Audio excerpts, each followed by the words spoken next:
আসসালামু আলাইকুম সম্মানিত ভিউয়ার্স, আশা করি আপনারা সবাই ভালো আছেন। আমি ডাক্তার মোয়াজ্জেম হোসেন আছি আপনাদের সাথে। আজকে এই মুহূর্তে আমি আছি ঢাকার মিরপুরে অবস্থিত বোটানিক্যাল গার্ডেনে। আমি এসেছি বেসিক্যালি এখানে ওয়ার্কআউট করার জন্য, ফিজিক্যাল এক্সারসাইজ করার জন্য, ব্যায়াম করার জন্য। এখানে যে অসংখ্য প্রজাতির গাছপালা, বিভিন্ন প্রজাতির পাখি, এদের কিচিরমিচির শব্দ, এরকম একটা মনোরম পরিবেশে ব্যায়াম করতে নিশ্চয়ই আপনার ক্লান্তি লাগবে না। বিশেষ করে সকালবেলা যদি আসেন তাহলে পরিবেশটা আরও বেশি মনোরম থাকে। এখানে যেই ফর্মে ব্যায়ামটা করা যাবে বাসায় থেকে বা অন্য জায়গায় ওইভাবে আসলে করা ডিফিকাল্ট হয়ে যায়। আপনি একটা প্রশান্তি নিয়ে ব্যায়াম করে এখান থেকে ব্যাক করতে পারবেন। আপনি আপনার সুবিধা মতো টাইমে আসতে পারেন যারা মিরপুরের কাছাকাছি অবস্থান করছেন বোটানিক্যাল গার্ডেনের আশেপাশে। সো এই জায়গাটা আপনাদের জন্য একটা পারফেক্ট প্লেস। বিশেষ করে যারা ইল্ডারলি আছেন, যারা বয়োজ্যেষ্ঠ আছেন, তাদের জন্য এটা আরও বেশি পারফেক্ট। বিভিন্ন বয়সের মানুষজন এখানে আসে ব্যায়াম করার জন্য, বিশেষ করে যারা স্বাস্থ্য সচেতন। সম্মানিত ভিউয়ার্স, আমি আপনাদেরকে প্রায়ই এনকারেজ করার চেষ্টা করছি যে আমরা যাতে নিয়মিত ব্যায়াম করি, কারণ স্বাস্থ্যই সুখের মূল, এবং এই স্বাস্থ্যকে গুড শেপে রাখার জন্য সবচেয়ে ইম্পর্টেন্ট যেটা নিয়মিত ব্যায়াম করা।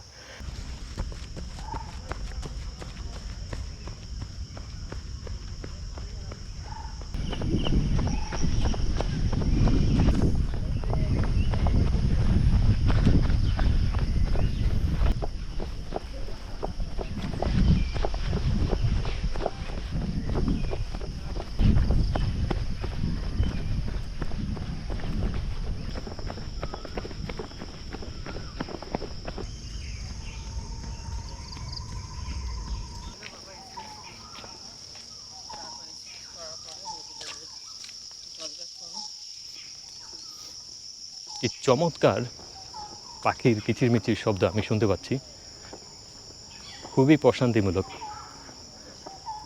বিভিন্ন গাছের ডালায় বসে বিভিন্ন প্রজাতির পাখি তাদের নিজস্ব ভাষায় ডাকছে, শ্রুতিমধুর শব্দ শুনতে পাচ্ছি। এটাই অনেক প্রশান্তিমূলক।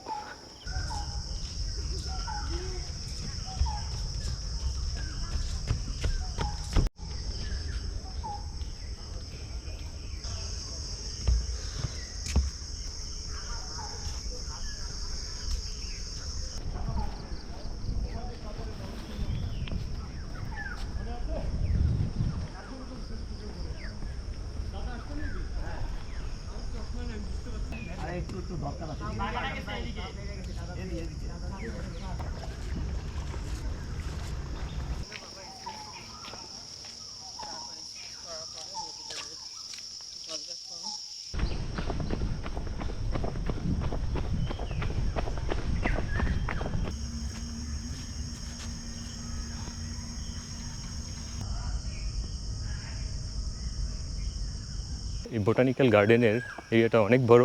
এখানে অসংখ্য রাস্তা, আপনি আপনার পছন্দনীয় যে কোনো রাস্তায় আপনি ওয়ার্কআউট করতে পারেন। দেখেন বিভিন্ন দিকে রাস্তা ডাইভার্সন হয়ে গেছে। সো আপনি আপনার পছন্দনীয় রাস্তায় হাঁটবেন, দৌড়াবেন, জগিং করবেন।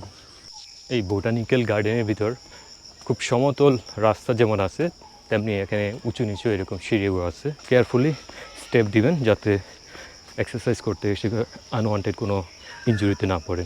সো বোটানিক্যাল গার্ডেনের এটাই বিশেষত্ব, অর্থাৎ আপনি যখন ওয়ার্কআউট করবেন, ব্যায়াম করবেন, জগিং করবেন, দৌড়াবেন, হাঁটবেন, এর পাশাপাশি আপনি এই বিভিন্ন প্রজাতির গাছপালা, পাখির কিচিরমিচির শব্দ, এগুলোও এক্সপ্লোর করতে পারবেন অ্যাট দ্য সেম টাইম।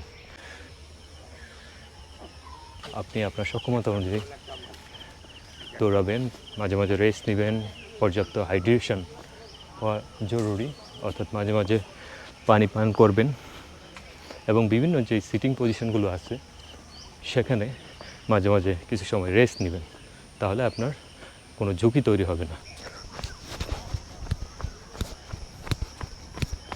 শাপলা পুকুরের পাড়ে আছি, যদিও পুকুরে ওই পরিমাণ পানি নাই এখন।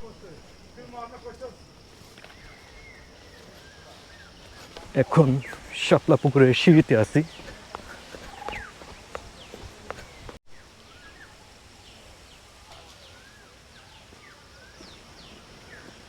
শাপলা পুকুরের পাড় ঘেঁষে হাঁটছি।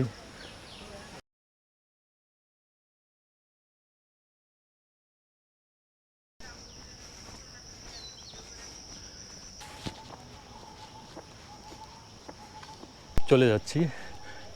মিড ডেটা আসলে এক্সারসাইজের জন্য সুইটেবল না খুব একটা, এরকম আউটডোরে। সো আপনি আর্লি মর্নিংয়ে আসতে পারেন। সো আর্লি মর্নিংয়েই ম্যাক্সিমাম মানুষ এখানে এসে থাকে। যে কোনো ব্যায়াম করার আগে হালকা স্ন্যাক্স টাইপের কিছু খেয়ে নেবেন। আবার ভরা পেটে ব্যায়াম করা যাবে না, ফুল স্টোমাক বা একদম অনেক কিছু খাওয়ার পরে ব্যায়াম করা যাবে না, সেটা স্বাস্থ্য ঝুঁকি আছে। সো হালকা কিছু খেয়ে নেবেন যাতে আপনার হাইপও না হয়। সো আজকে এতটুকুই, ইনশাল্লাহ দেখা হবে নেক্সট কোনো ভিডিওতে। আপনারা সবাই ভালো থাকবেন, নিজের স্বাস্থ্যের যত্ন নেবেন। আল্লাহ হাফিজ, আসসালামু আলাইকুম।